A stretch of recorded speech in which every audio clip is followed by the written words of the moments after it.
Ja, ich bin der Sandro Colombo, oder korrekter formuliert wäre eigentlich der Sandro Giovanni Colombo, also das italienische Blut. Ist sicher in mir drin, auch das Temperament. Und ich selber bin geheiratet mit dem Esti, und zwar schon gut 30 Jahre. Wir haben 3 Kinder. Sonst, nebst dem, ich bin ursprünglich Dekorationsgestalter, bin aber schon über 20 Jahre selbstständig. Bin zwar jetzt wieder in einer Anstellung, in einer Geschäftsleitung von einer Eventfirma und bin auf der anderen Seite immer noch selbstständig. Und mein Urberuf war Dekorationsgestalter, wie gesagt. Von dort aus ist es weitergegangen, es sind Ausstellungen gegangen, internationale Ausstellungen, Sondershows. Das Event-Business ist reingekommen und schlussendlich mit der Lebendigkeit des Event hat sich das eigentlich bis heutigen Tag als Hauptakt bei mir durchgeschlagen.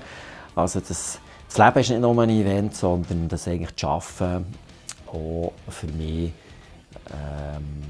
der Hauptkernpunkt ist.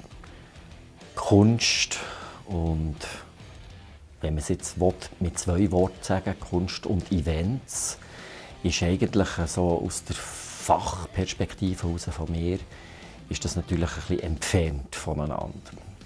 Kunst mache ich auch, aber das ist eigentlich, sage jetzt mal, ganz ein egoistischer Teil. Das ist nämlich eigentlich etwas, was ich gerne mache, wo ich Lust habe, das zu machen. Und es hat keinen Hintergrund, dass es irgendeine verkaufsfördernde Massnahme, Imagewerbung oder sonst etwas ist. Von klein an hat mich natürlich Zeichnen, Malen, Basteln, wie man es so schön kennt. Oder? Es ist fast so ein bisschen, wenn ein Schnupperlehrling zu mir kommt, ist das bei mir auch nicht viel anders gewesen. Das hat sich dann weiterentwickelt. Das ist natürlich nachher das Interesse wirklich für Kunst gekommen, für Kunstrichtungen, für Stilrichtungen. Und dort ist dann natürlich der Switch schon mal ins Business gekommen, wo ich am Anfang mal als Dekorationsgestalter gestartet bin. Ist mehr wirklich im Kleinen das Inszenieren und die Verkaufsförderung reingekommen und hat sich dann mit den Jahren hat sich vor allem im Event entwickelt. Für mich ist es immer noch ein cooles Spannungsfeld, versucht zu starten, doch natürlich ästhetisch zu arbeiten, ob schon es ein Auftrag ist, der Event, ein klarer Auftrag schlussendlich.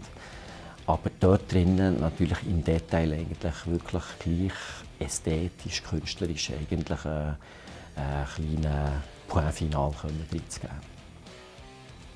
Für mich Highlights im Event-Business ist natürlich eigentlich mal summa summarum wirklich das Gefühl. Also wenn ich an einem Event nachher bin und merke, es funktioniert, ist das schon grundsätzlich eigentlich das grösste Highlight. Weil, man weiss, man war vielleicht monatelang dran und man sieht, es wirkt, alle Sinne hat man können anregen. Schlussendlich für mich der Kunde, dort der Gast in diesem Sinn, fühlt sich wohl, und das ist für mich eigentlich das grösste Highlight.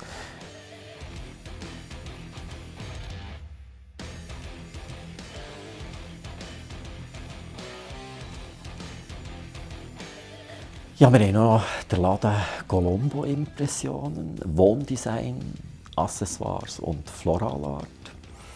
Das sind so ein bisschen die 3 Headlines dort. Und die Entstehungsgeschichte ist eigentlich dort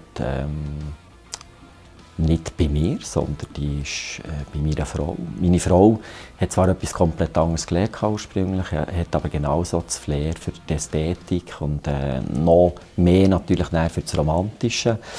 Und aus diesem kleinen Geschäftchen ist schlussendlich eigentlich jetzt wirklich ein schöner, inspirierender, liebevoller, romantischer, zauberhafter Laden entstanden, wo meine Frau Esti wirklich mit Herzblut führt. Und ich bin dort, ich sage immer, eigentlich hinter die Kulissen. Ich schaue für ein bisschen, dass die Werbung läuft, ich tue vom Ködern und Entsorgen bis zu weiss nicht was machen. Und natürlich ist ganz klar, bei den grösseren Inszenierungen, Weihnachten und so weiter, bin ich natürlich sehr aktiv auch mit dem Wort Dekorieren drinnen.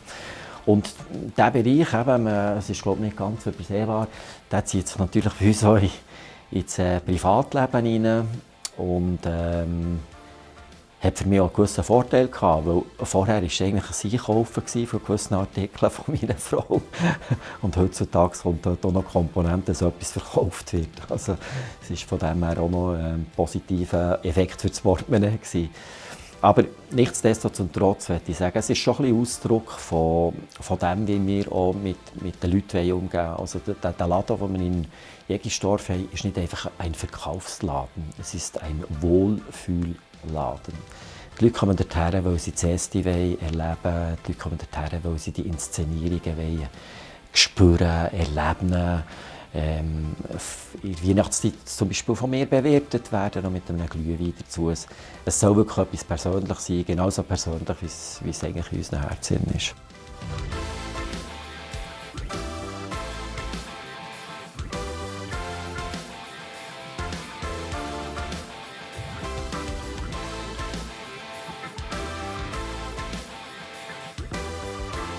Für mich ist Hoffnung in meinem Leben und auch im Quervergleich oder ich sage jetzt mal Synthese mit dem Business ist eigentlich schon alltäglich um.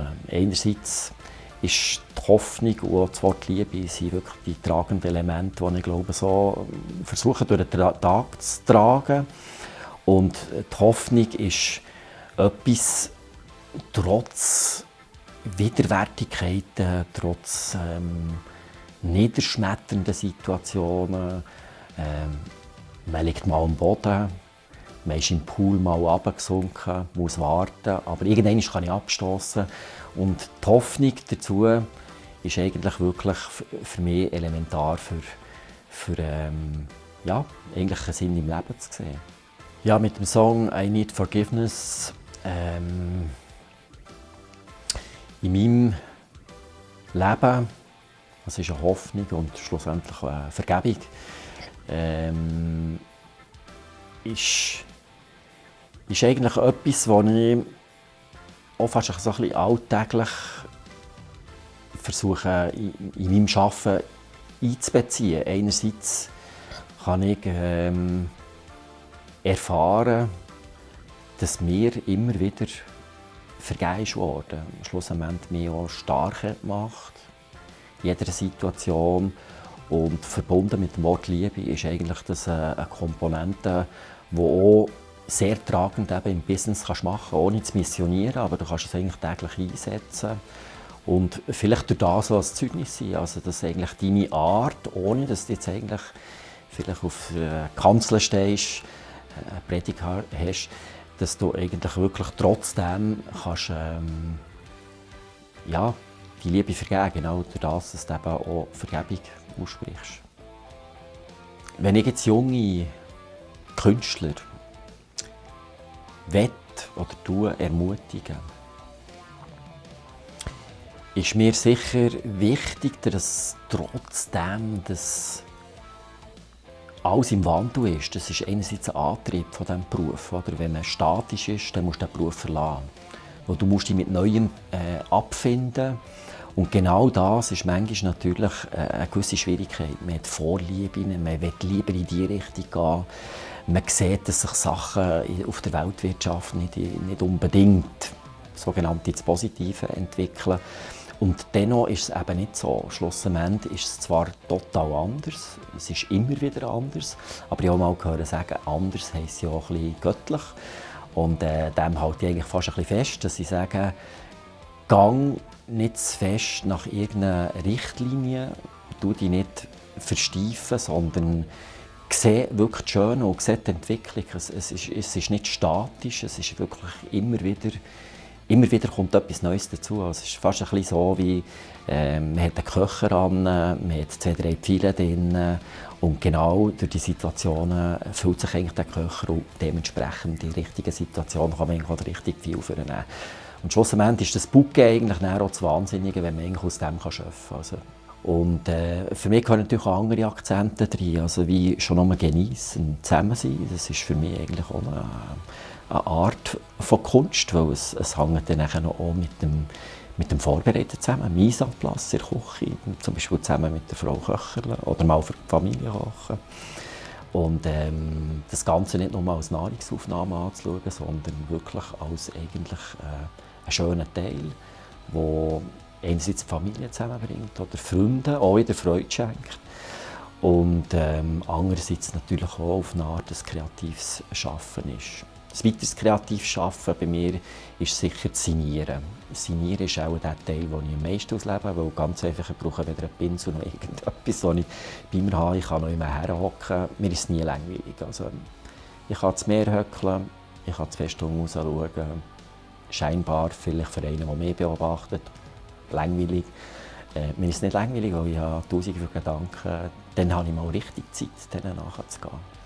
Und das ist eigentlich fast der wertvollste Teil, mal einfach so ein bisschen für sich die Zeit zu haben, kein Stress. Ja, Hoffnung und Vergebung habe ich wirklich rege erlebt. Und zwar, darf ich sagen, sehr anstrengend einerseits. Es hat Situationen in meinem Leben, da hat es so ausgesehen, wie es wirklich schwarz wird. Und alles drumherum ist schwarz, aber es war nicht schwarz. Und für mich war es wirklich wunderbar, ging zu wissen, das Licht ist da. Ich habe das Licht immer gespürt, ich habe die Kraft vom Vater immer gespürt, oder wie ich auch immer sage, eben unserem dreieinigen Gott gespürt, und zwar täglich. Also je schlechter es mir eigentlich gegangen ist, je mehr ist bei mir eigentlich auch der Kernsatz aufgekommen. Es wird zwar anders, und auch wenn ich das Gefühl habe, anders soll es aussehen, wie ich das gerne haben möchte, dann wird es anders auch vermutlich anders aussehen, aber es wird gut sein.